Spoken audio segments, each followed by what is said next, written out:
ꯑꯗꯨꯗꯤ ꯉꯁꯤꯁꯦ ꯑꯩꯈꯣꯏ ꯏꯇꯥꯂꯤꯌꯟꯒꯤ ꯌꯥꯝ ꯁꯤꯝꯄꯜ ꯑꯣꯏꯕ ꯗꯤꯁ ꯀꯥꯔꯕꯣꯅꯥꯔꯥ ꯆꯥꯔꯁꯤ ꯏꯟꯒ꯭ꯔꯤꯗꯤꯌꯦꯟꯁꯁꯨ ꯌꯥꯝ ꯁꯤꯝꯄꯜ ꯑꯣꯏ as you can see ꯈ꯭ꯋꯥꯏ ꯐꯥꯔꯁꯇ ꯄꯥꯁꯇꯥ ꯈꯔ ꯂꯩꯔꯦ ꯑꯦꯅꯤ ꯇꯥꯏꯞ ꯑꯣꯐ ꯄꯥꯁꯇꯥ ꯑꯗꯨꯗ ꯏꯇꯂꯤꯗꯗꯤ ꯃꯣꯏ ꯁ꯭ꯄꯥꯒꯦꯇꯤ ꯇꯧꯏꯀꯣ ꯑꯗꯨ ꯑꯣꯏꯔꯒ ꯁꯤꯗꯅ ꯂꯩꯁꯤꯅ ꯑꯟꯗꯥ ꯂꯩꯔꯦ ꯑꯟꯗꯥ ꯃꯔꯤ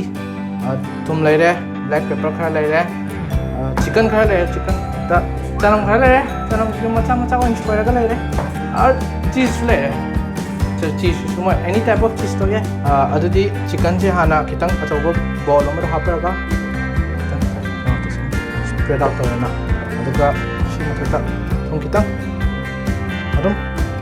ꯆꯥꯅꯕꯒꯤ ꯃꯇꯨꯡ ꯏꯟꯅ ꯍꯥꯞꯄ ꯕ꯭ꯂꯦꯛ ꯄꯦꯄꯔ ꯈꯤꯇꯪꯒ ꯍꯥꯞꯄꯕ ꯋꯥ ꯃꯤꯛꯁ ꯇꯧꯔꯦ ꯑꯗꯨꯒ ꯊꯨꯝ ꯈꯔꯒ ꯌꯥꯔꯦ ꯑꯦꯚ꯭ꯔꯤ ꯆꯤꯀꯟ ꯄꯤꯁꯇ ready marinate tꯧꯔꯣꯏꯗꯕ direct fry ꯇꯧꯒꯗꯧꯕ ꯍꯧꯖꯤꯛ ꯑꯩꯈꯣꯏꯒꯤ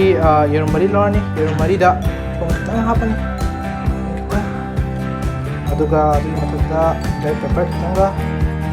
ꯑꯗꯨꯒ ꯁꯤꯗ ꯂꯥꯁꯇ ꯄꯨꯔꯥ ꯆꯤꯖꯁꯦ ꯆꯤꯖꯁꯤꯅ creamy ꯑꯣꯏꯍꯟꯗꯣꯏꯕ ꯑꯗꯨꯒꯤ we need all the cheese cheese ꯍꯥꯞꯄꯅꯤ ꯑꯗꯨꯒ ꯐꯖꯅ mix ꯇꯧꯔꯅꯤ ꯏꯁꯤꯡ boil ꯇꯧꯔꯛꯄꯁꯤꯗ ꯊꯨꯝ ꯍꯥꯞꯄꯅꯤ ꯊꯨꯝꯁꯦ ꯈꯔ ꯐꯖꯅ ꯑꯗꯨꯝ ꯍꯥꯞꯄꯨ ꯊꯨꯝ ꯐꯖꯅ ꯍꯥꯞꯇꯕꯤ पास्ता फ्लेवर लगते तुम हापना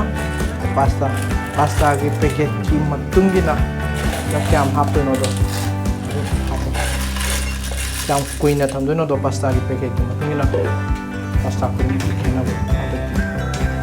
इसे अदम अनी खुदिंगी अदम तबना मखादना खुदनबा सिदा थाव खर साहलेको अखोना हाना खितंग साहले थावसे सा लोरकांदा सि मथक्ता हापने अखोई ओरिजि चिकन दो हापने yang kana hata bida chicken spread ani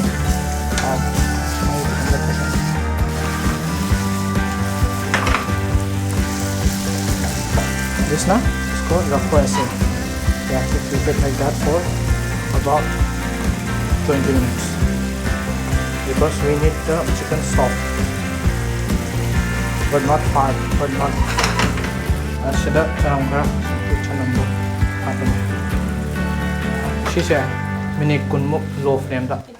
예 너희 yen tawi yenduda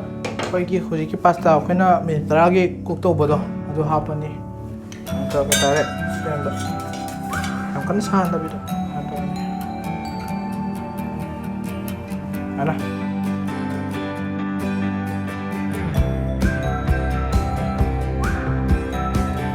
이거 시기 맞다 거기 이게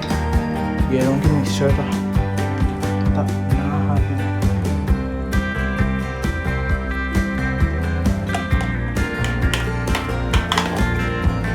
mai cheese ko mandaron ko sa loob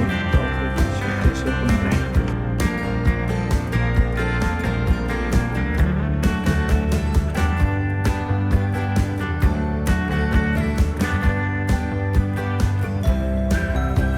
ngasi akhoi bungna pasta carbonara hoba loire hoji khoi ta na batau dore nungdin gi snacks oina ngasi mayam su hobiyo aduga mayam su maina horaga mayam su comments bibiro aduga mayam su magi taste kamai tawe habdu yekbiyo